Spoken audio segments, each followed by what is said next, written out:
कैसा बाहुबली जिसने छुई राजनीति की सभी बुलंदियां। जी हां, चिल्लूपार पूर्वी उत्तर प्रदेश के गोरखपुर जिले की एक विधानसभा सीट है।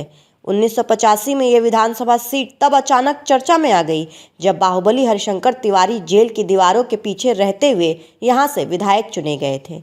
उत्तर प्रदेश की सियासी समझ रखने वाले जानकारों का मानना है कि हरिशंकर तिवारी की वो जीत भारत की राजनीति में अपराध की एंट्री थी। ये वो वाकया है जब से अपराध और राजनीति के गठजोड़ की नहीं बल्कि अपराध के राजनीतिकरण की बहस शुरू हुई। हरिशंकर तिवारी ने जब चिल्लूपार विधानसभा सीट से निर्दलीय उम्मीदवार के तौर पर जीत हासिल की, उस समय उत्तर प्रदेश के मुख्यमंत्री वीर बहादुर सिंह थे और उनका भी राजनीतिक क्षेत्र गोरखपुर ही था। तिवारी ने तब बताया था कि राजनीति में वो पहले से ही थे, लेकिन चुनाव लड़ने के पीछे मुख्य कारण सरकारी उत्पीड़न रहा। हरिशंकर तिवारी ने बताया था कि कांग्रेस पार्टी में मैं पहले से ही था, पीसीसीसी का सदस्य था, आईसीसी का सदस्य था, इंदिरा जी के साथ काम कर चुका था, लेकिन चुनाव कभी नहीं लड़ा।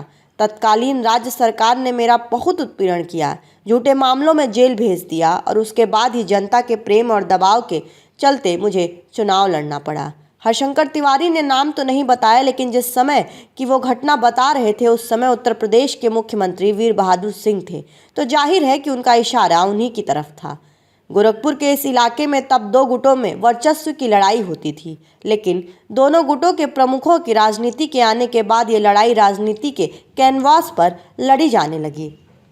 दूसरे गुट में उनके चिर विरोधी कहे जाने वाले वीरेंद्र प्रताप शाही थे, जो लक्ष्मीपुर विधानसभा सीट से जीत हासिल करने के बाद हरिशंकर तिवारी की तरह ही राजनीति की बुलंदियों को छूते नजर आ रहे थे।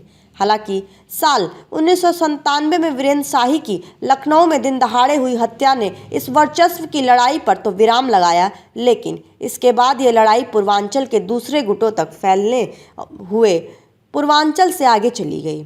वरिष्ठ पत्रकार कहते हैं कि दरअसल वर्चस्व की यह लड़ाई पहले से ही चल रही थी, लेकिन इसे राजनीति का साथ मिलने का सिलसिला यहीं से शुरू हुआ था।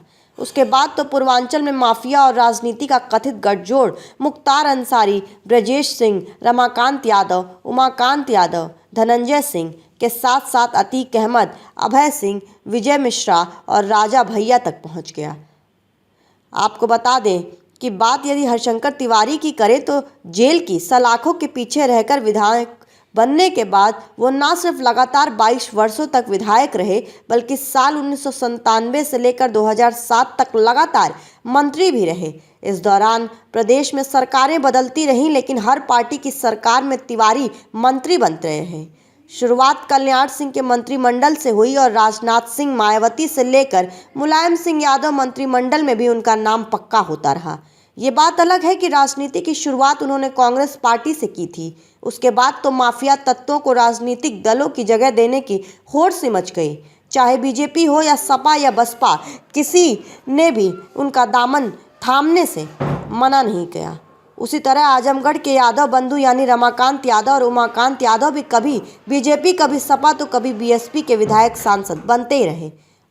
गोरखपुर के स्थानीय पत्रकार ने बताया कि बड़हलगंज के ताड़ा गांव में 6 अगस्त 1934 को जन्मे हरिशंकर तिवारी का दबदबा इस इलाके में कभी कम नहीं हुआ। चाहे राज्य में कल्याण सिंह की सरकार रही हो या मुलायम सिंह यादव की, उन्हें राज्य की विभिन्न सरकारों ने अलग अलग विभागों में मंत्री पद दिया। उस दौर में प्रत्येक सरकार के मंत्रिमंडल में हरिशंकर तिवारी का नाम शामिल रहता था। दरअसल पूर्वांचल के ब्राह्मणों के बीच उनकी अच्छी पकड़ थी, लिहाजा जातीय समीकरण के मुताबिक वो हर पार्टी के लिए महत्वपूर्ण बन गए थे। ये माना जाता था कि जिस राजनीतिक दल में वो होंगे, पूर्वांचल में ब्राह्मण वोट बैंक को लुभाने में उसे सहायता मिलेगी। हरिशंकर तिवारी पहली बार कल्याण सिंह सरकार में 1998 में मंत्री बने तो उन्हें विज्ञान और तकनीकी विभाग सौंपा गया। नवंबर 1999 से अक्टूबर 2000 तक रामप्रकाश गुप्त की सरकार में वो स्टाम्प रजिस्ट्रेशन मंत्री बनाए गए। बाद में वो मायावती और मुलायम सिंह यादव की सरकार में भी 2003 और 2007 के बीच मंत्री रहे। आपको हरिशंकर तिवारी का ये राजनीतिक सफ़र कैसा लगा, हमें अपनी राय कमेंट के माध्यम से बताइए और अगर ये वीडियो अच्छी लगे तो लाइक और शेयर करना ना भूलें। मैं हूँ यशस्वी, आप देख रहे थे एनबी न्यूज़ भारत।